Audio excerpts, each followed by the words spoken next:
Hi everyone, hope you are all doing well and safe. Welcome to the practical course of Linear Control System.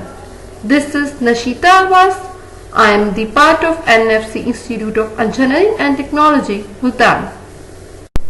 Agenda of this experiment includes 7 different sections: lab objective, equipment needed for the experimentation, theoretical background, software and hardware implementation, results and discussion part, conclusion, and the task assigned. Dear students, we had done 7 labs before the COVID-19 pandemic. Now I am going to deliver 8th lab of linear control system. The title of this experiment is to understand the speed control of DC motor using QNET DC motor control trainer in LabVIEW. The list of equipment needed for the experimentation are an ILVIS board, DC motor control trainer, software LabVIEW 2014 version or the later versions. Firstly, we have to look at the theoretical background of this experiment. As all of us know that DC machine is a type of machine that converts the direct current into the mechanical work. It works on the principle of Lorentz force, which states that the current carrying conductor placed in a magnetic field and electric field experience a force, and that force is called the Lorentz force. The Fleming left-hand rule gives the direction of the force. When electric current passes through a coil in a magnetic field, the magnetic force produces a torque, which runs the DC motor. Magnetic force acts perpendicular to both wire and magnetic field. Electric current basically supplied externally through a commutator. This is how DC motor works. In this experiment, we will learn about the speed control of DC motor. There are various ways from which you can control the speed of the DC motor. Like, first one is by varying the supply voltage. Second one is by varying the flux and by varying the current through the field winding. Third one is by varying the armature voltage. So, in this experiment, we will control the speed of the DC motor by varying the supply voltage with the help of PI controller. Before understanding about the working of PI controller, firstly we have to know about the journal control system and the need of controller in any control system. Journal control system can be represented in this form of block diagram. We start with the plant or a process. This is what we call the system that we want to control, or the system whose behavior we want to affect. The input to this plant or the process is the actuated signal, controlled signal, and the output is the controlled variable, process variable like temperature, pressure.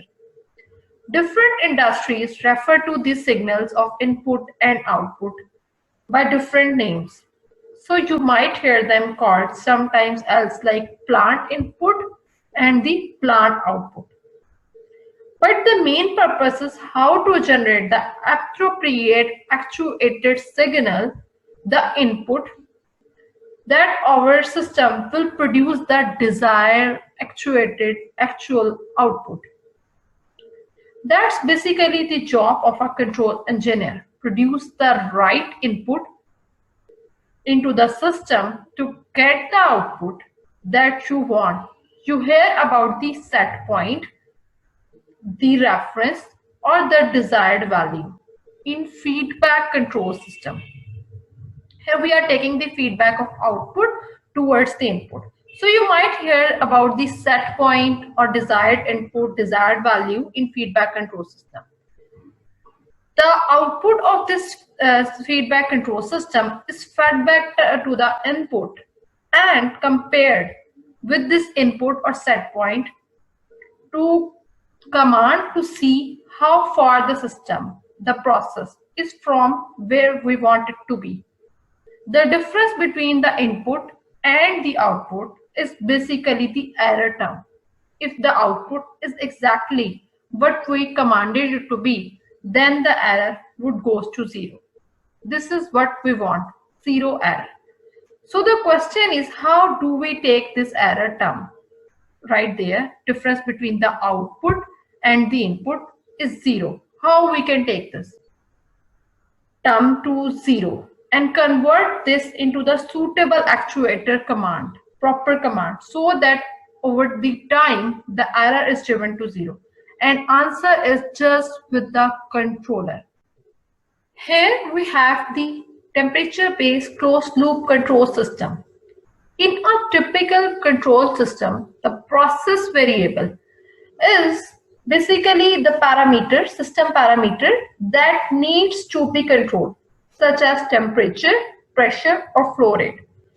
A sensor is basically used to measure the process variable and provide the feedback signal to the process variable and provide it to the control system. The set point is basically the desired or command value for the process variable, such as 100 degrees Celsius in the case of a temperature control system. At any given moment, the difference between the process variable and the set point is basically our error that will be used by the controller or the compensator to determine the desired actuator output to drive the system plant. For example, if the measured process variable is basically the 100 degrees Celsius and the desired temperature set point is 120 degrees centigrade, then the actuator output specified by the controller or compensator is to derive a heater. Driving an actuator to turn on a heater increase in the temperature process variable. This is basically called a closed loop control system because the process of reading sensor to provide constant feedback and calculating the desired output is repeated continuously at a fixed loop. We measure the output measure system. This process variable is compared with the process set point. If the error term will occur, then the controller will take action and turn on the heater. If we have the temperature greater than our requirement, then the signal move towards this block. Set point has less value, measured value is greater, so controller basically turn off the heater. This process continues. So this is our closed loop based control system. In many cases, the actuator output is not only the signal that has an effect on the system. For example, in a temperature chamber, there might be a source of cool air that sometimes blows into the chamber and disturbs the temperature. Such a term is referred to as disturbance. We usually try to design a control system to minimize the effect of disturbances on the process variables. In this experiment, we will use the PI controller. Proportional integral controller is a feedback control loop that calculates an error signal by taking the difference between the output of a system, which is the power being drawn from the set point. The idea behind a PI controller is to read a sensor, then compute the desired actuator output by calculating proportional integral responses and summing these components to compute the output control system performance. The system performance is often measured by applying a step function as the set point command variable and measuring the responses of process variables. We will check the rise time, overshoot and steady state error for the analysis of the efficiency of any PI controller gains. Overshoots is basically the process variable overshoots when it overshoots from the final value. Rise time is basically the time system needs to go from 10% to 90% of the final actual output. The main part is the steady state error, which is basically the minimized error between the process variable and set point, as we can see in the graph. So, by checking these three parameters, we can analyze the efficiency of any PI controller gains. The first part of the PI controller is proportional controller. The proportional controller is a continuous linear relation between the value of the control variable and position of the final control element. The output of the proportional controller is basically the multiplication process between the array term and the proportional gain, as we can see in the block diagram of the slide. If we have an increment at the array term, then the output of the proportional controller will be increased. This controller tries to minimize the error, but it cannot eliminate the steady state error, the minimized difference between the process variable and the set point. So that's why we will move towards the next control. Second part of the proportional integral controller is the integration controller. Integral controller produce an output proportional to the integration of the input signal. It eliminates the steady state error and returns the control variable back to the exact set point by following a disturbance. Integral controller makes the transient response worse. That's why we are not going to use it separately. If you want to decrease the steady state error, the controller definitely you need is the integral controller. But there is the disadvantage of integral controller. If you want to increase the system response, it decreases the stability of the system. To overcome this, we are going to use the proportional integral controller that decreases the steady state error without affecting the stability of the network. It provides a balance between complexity and capability. That's why gain a much importance in the industry. However, PI has some disadvantages such as high starting overshoot and sensitive to the selection of controller gains. Now we are moving towards the analysis of PI controller. As the name indicates that output must be proportional to the error signal and the integration of the error signal. So if we take off the proportionality sign, we need a proportionality constant. For the proportional controller, we will take Kp as the proportional gain, and for the integration term, we will take Ki as the proportionality constant. Moving towards the transfer function of the PI controller, for this we are taking the Laplace transform of the equation number 1. By taking the Laplace transform, we will convert the time domain equation into the S domain. As we know that the transfer function is basically the ratio between the output over the input. So the controller input is basically the error signal. Now we are taking the E of S error signal common from this equation and moving this term of E of S to the downside of the U of S, so that U of S by E of S is basically equals to the transfer function of the PI controller. Here we have the block diagram of journal PI controller based system, in which R of S is the set point weight and C of S is the output. When C of S is fed back towards the input, then we will compare the R of S and the C of S. If there is a difference between the input and output, then error signal will be generated. This error signal will pass through the PI controller, and PI controller will generate the controlling signal of U of S. U of S will pass through the system, and system will generate the actual automatic and the accurate output. According to the general control system, we have designed the block diagram of closed loop DC motor. From left to right, R stands for basic DC motor input, BSP is equals to set point weight, then controller parameter block containing PI controller.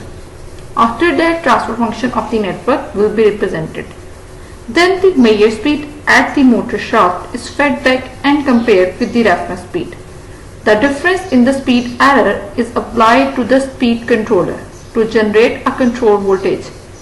This voltage controls the speed of the motor, and thus the speed of the motor can be maintained for any variations in the load torque. The closed loop transfer function from the speed reference to the angular motor speed output is listed below. According to the transfer function of motor model, the proportional and integral gains are represented in the algebraical expression listed below. Now, moving towards the software and hardware implementation of this experiment. As we know that LabVIEW software has two main windows. front panel and the block diagram. To create the functionality of any program, we have to make the schematic on the block diagram of LabVIEW software. So we will start our block diagram with control and simulation loop. To continue any process in any programming language, normally loop has been chosen. In LabVIEW software, for any simulation purpose, usually we will choose the control and simulation loop. This loop executes the simulation diagram until it reaches the simulation final time. Firstly, we have to right click on the block diagram of LabVIEW software. Function palette will be open. Then we will click on the control and simulation toolbar, and then control and simulation loop will appear. Pick it and place it on the block diagram of LabVIEW software. This loop basically contains initial time, final time, any solver method for any algebraical problem that we are going to solve in this simulation diagram. Sampling rate is the rate at which analog signals are taken in order to be converted into the digital signals. It is samples per second or the reciprocation of the sampling time. The sign of reciprocation can be found out on the block diagram of LabVIEW by the right clicking on the function palette and then move towards the numeric block.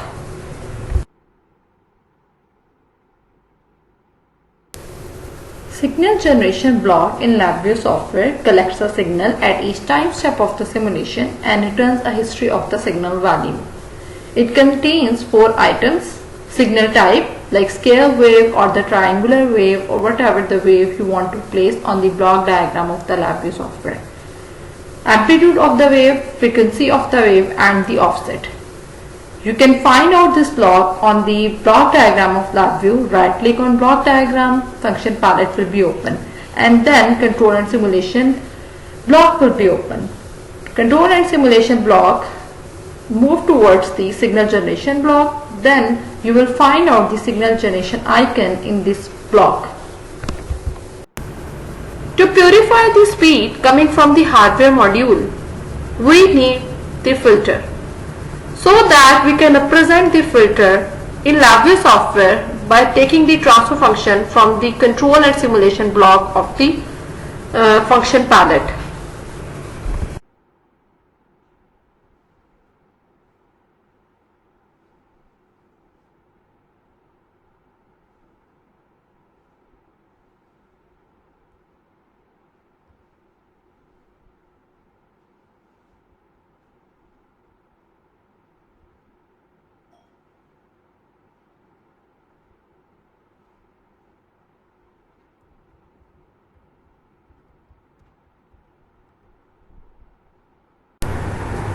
Build array concatenates multiple arrays or appends element to an n-dimensional array.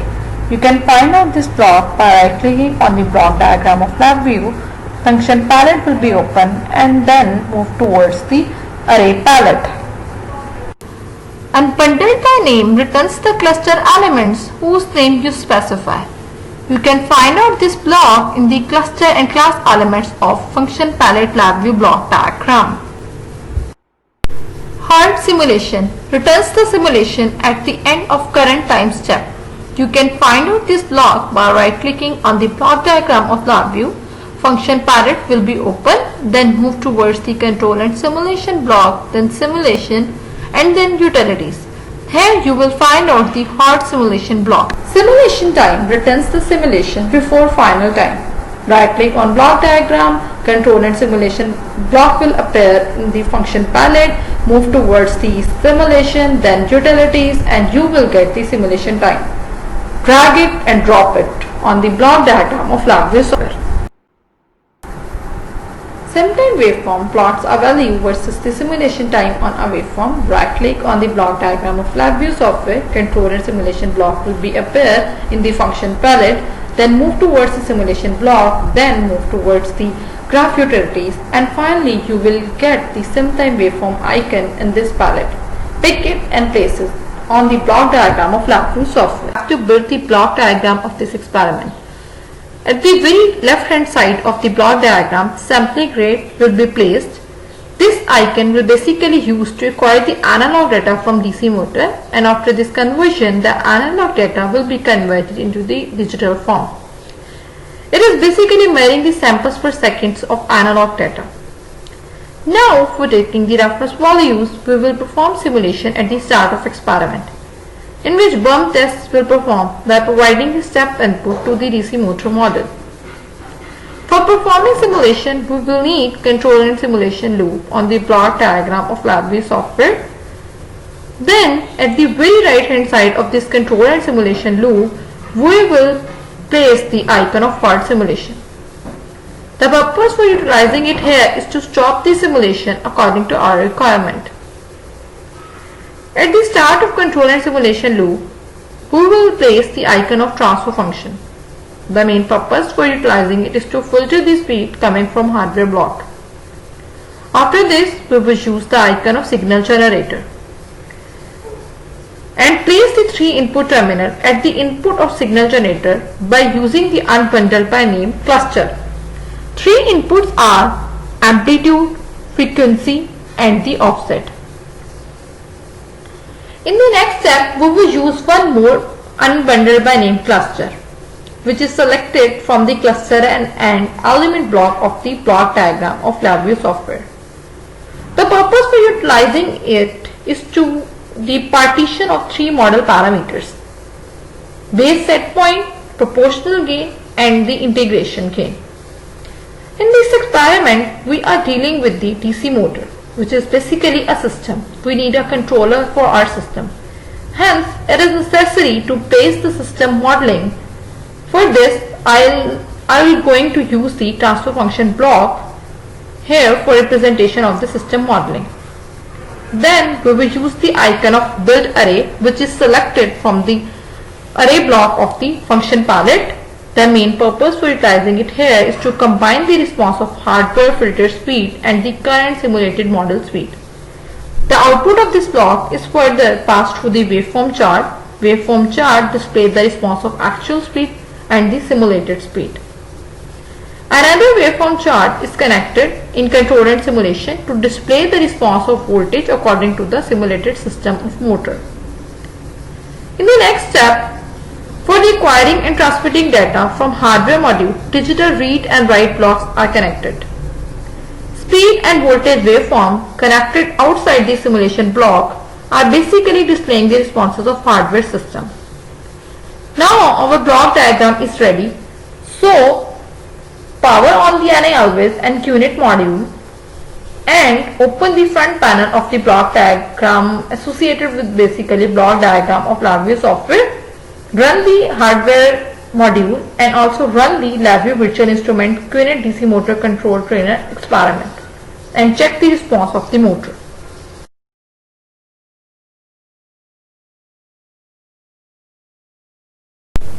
Hardware implementation of this experiment contains 2 equipments, NI Always board and DC motor control trainer. NI Always stands for National Instrument Engineering Laboratory Virtual Instrumentation Suite, uses LabVIEW based software instruments, a malfunction DAC device, contains 12 elements: arbitrary waveform generator, Bode analyzer, digital bus reader, digital bus writer, dynamic multimeter, dynamic signal analyzer, function generator, impedance analyzer, oscilloscope, 2-wire current voltage analyzer, 3-wire current voltage analyzer and the variable power supply. All the equipment mounted on the NI Always board are listed in the table. DC motor control trainer mounted on the NI Always board basically contains 9 elements: DC motor, high resolution encoder, motor metal chamber, inertial load, PCI connector to NI Always board, encoder board, 24 volt QNet power jack, fuse and different type of LEDs. Like the result of this experiment, firstly we have to move towards the front panel of the LabVIEW software, in which we will set the device name. In this experiment we are using the DC motor control trainer mounted on the NI Always, so we will set this device name right there. Then we will set the sampling rate of the virtual instrument or the VI by writing the numeric value in this block. Then we will move towards the very left hand side of this front panel, in which we have seen a digital scope block present, which contain speed, basically motor output speed numeric display, then a motor armature current numeric display, then motor output voltage numeric display block. Then we have the signal generator block, in which signal type generated for the input voltage signal, then reference speed amplitude input box, then the reference speed frequency input box, and the reference speed offset input box. Then if we want to add the disturbance into our simulated system, simulated input voltage based system, then we will move this block towards the on position. After setting this, we will move towards the controller parameter block, which basically contain proportional, integral, and the set point weight. We will set these values in this block.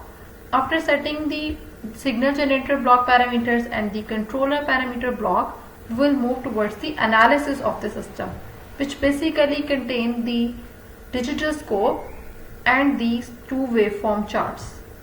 First waveform chart of the speed basically contains the scope with reference in blue and the measured speed with the motor associated with motor in red color. And then we have the voltage block, the scope with applied motor voltage in red color. So this is how we can analyze the result of DC motor speed control experiment. During this experiment, we are performing the speed control of DC motor using only the proportional and integral controller.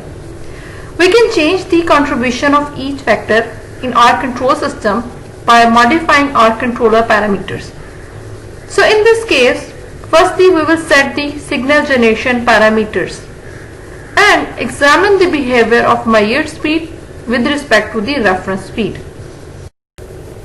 Here in the front panel of LabVIEW software, we are investigating the effects of proportional and integral gains on our response graphs. Two main characteristics of response graphs are peak time and overshoot.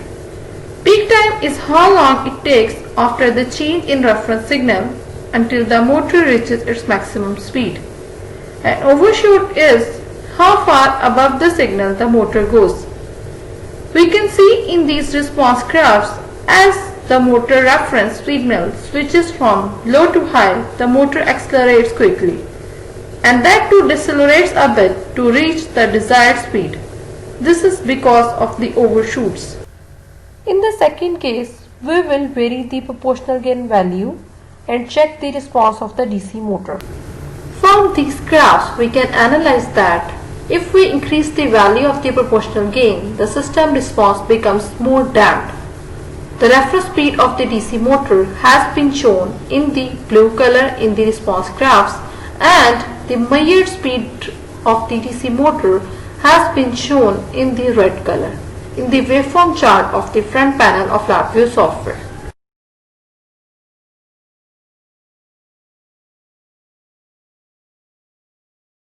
Third case is basically designed to check the response of DC motor when we vary the integral gain value.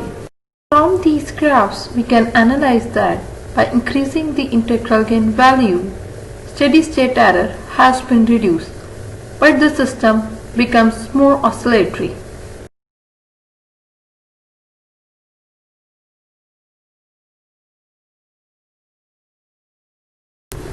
In this case, we will change the controller parameters, proportional gain and the integral gain equals to 0. After changing these parameters equals to 0, we will check the response of the DC motor. As we set the proportional and integral gain values equals to 0, the motor stops spinning. From these graphs, we can analyze that there is no measured quantity of the DC motor speed, but there is only the reference values of the DC motor speed.